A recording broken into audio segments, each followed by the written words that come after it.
live explosions from World War II buried under Pompeii, pools of toxic mercury in an ancient tunnel, ancient Maya sites where the soil itself can poison you, and underwater wrecks loaded with explosives. These are dangerous objects found during archaeological excavations. When you think about Pompeii, you probably picture the same thing I do, people suffocating in waves of volcanic ash. What you probably don't imagine is live explosives waiting to go off, but that's exactly what workers found back in the 80s during renovation work at the site. Buried beneath ancient layers of ash and volcanic soil, they discovered World War II era aerial bombs, and at least one of them was still at risk of going off. During 1943, Allied forces carried out bombing raids across Italy. Bombs fell on Pompeii, some exploded, some didn't, and those duds got buried over time until workers doing routine excavation came across them decades later. Everything had to stop immediately. The Italian superintendents brought in bomb disposal experts who worked alongside archaeologists to handle the situation, but experts believe there are probably more unexploded bombs still sitting under parts of Pompeii that haven't been excavated yet. In 2014, Mexican archaeologist Sergio Gomez was leading his team through a newly discovered tunnel beneath the Pyramid of the Feathered Serpent at Teotihuacan. Deep underground, pushing through centuries of sediment and rock, they found something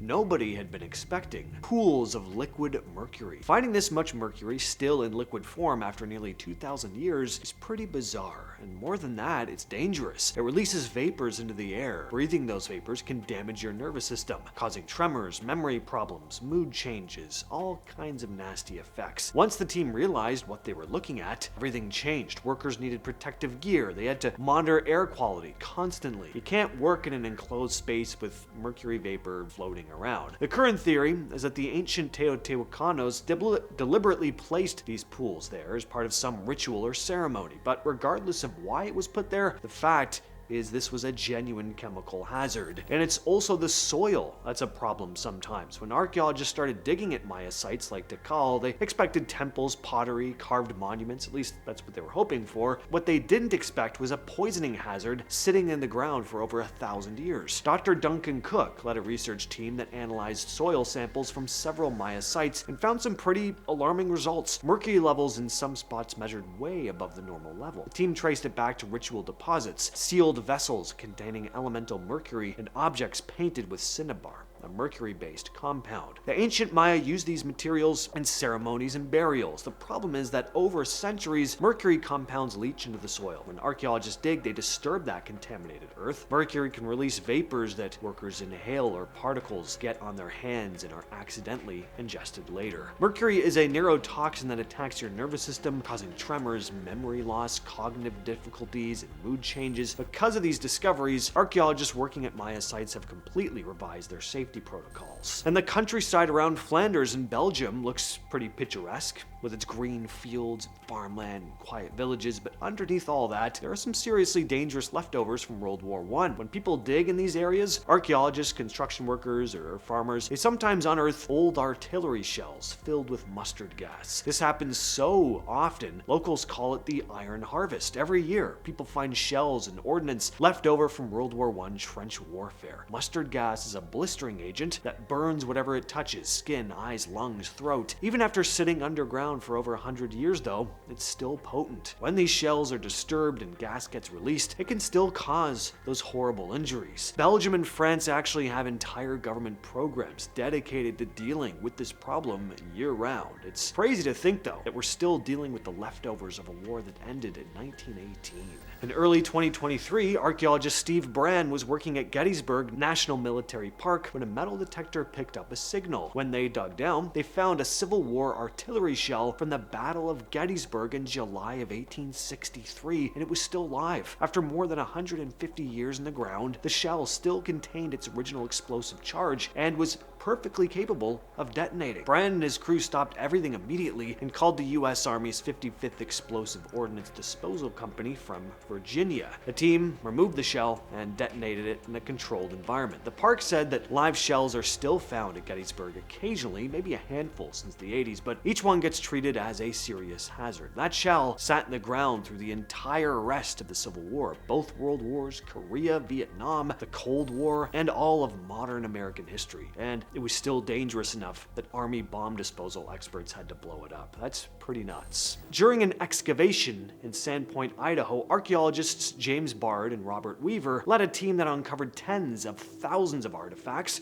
from a 19th century site. Among them, though, were a bunch of sealed glass bottles clearly marked poison. A lot of them still contained arsenic trioxide, a compound that was used a lot in the 1800s as pesticide and rat poison. This was a pretty dangerous find. Arsenic exposure damages your skin, respiratory system, digestive system, cardiovascular system, pretty much all the systems that keep you alive. And you don't need to even swallow it to be at risk. Breathing dust from contaminated soil or getting residue on your hands could be enough to cause problems. The team approached these bottles with extreme caution, of course. Many had to be sent to specialists before anyone could safely handle them. When archaeologists crack open an ancient Egyptian tomb that's been sealed for thousands of years, they are exposing themselves to an environment that's been completely closed off from the outside world for thousands of years. Scientific studies of tombs, including work related to Tut's burial chamber, have shown these sealed tombs can become breeding grounds for mold and bacteria. Researchers have come across harmful spores and gases like hydrogen sulfide and ammonia. When fresh air rushes in and these spores and gases get disturbed, it can cause real problems for people breathing them in. There's no confirmed case of archaeologists getting seriously sick from tomb microbes, but the risk is real enough that professional teams take serious precautions. Before entering a newly opened tomb, they set up ventilation systems, they wear masks and protective gear, and use equipment to check for dangerous gas levels. And there is a theory, though, that some of those legendary tomb curses might have had a grain of truth. Not supernatural curses, but early excavators having bad reactions to spores or gases when they opened tombs without protective equipment. In 1984, archaeologist Tim Taylor and a team from the University of Manchester were excavating at Lindo Moss in Cheshire, England, following the discovery of preserved bodies in the peat bog. But getting to those incredibly well-preserved remains meant working in a pretty treacherous environment, even by archaeology standards. The danger was the ground itself. Peat bogs are deceptive. The surface can look solid and stable, but underneath there can be deep pockets of waterlogged peat and hidden pools. You could be walking along and suddenly break through into soft, wet sections that are basically quicksand. Once you start sinking into bog peat, it's extremely difficult to get out. The wet peat creates suction around your legs. The more you struggle, the deeper you sink. The team at Lindo Moss had to build sturdy walkways and platforms to distribute weight. They used boards to spread their load across wider areas, preventing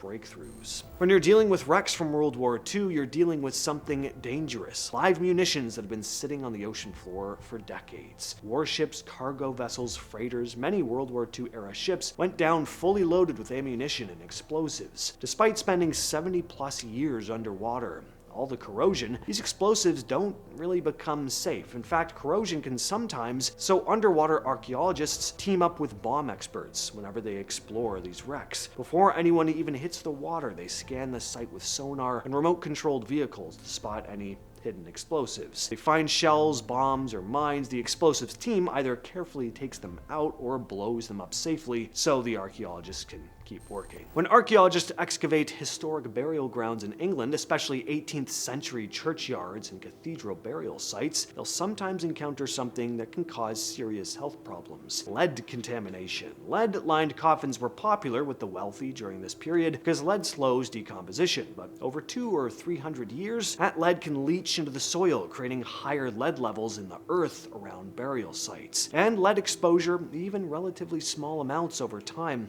is seriously bad for you. It affects your nervous system, cardiovascular system, your kidneys. For archaeologists working in these graveyards, this means wearing gloves and dust masks or respirators to avoid breathing in or ingesting lead-contaminated particles. The danger in this case is pretty insidious. Unlike a bomb or, a poison bottle that's clearly marked, lead contamination is invisible. You can't see it, smell it, or taste it even. You could be breathing in contaminated dust for weeks before you finally realize that there's a problem. Well, with all that said, I've been your host, James. I will catch you, yes, you specifically, next time.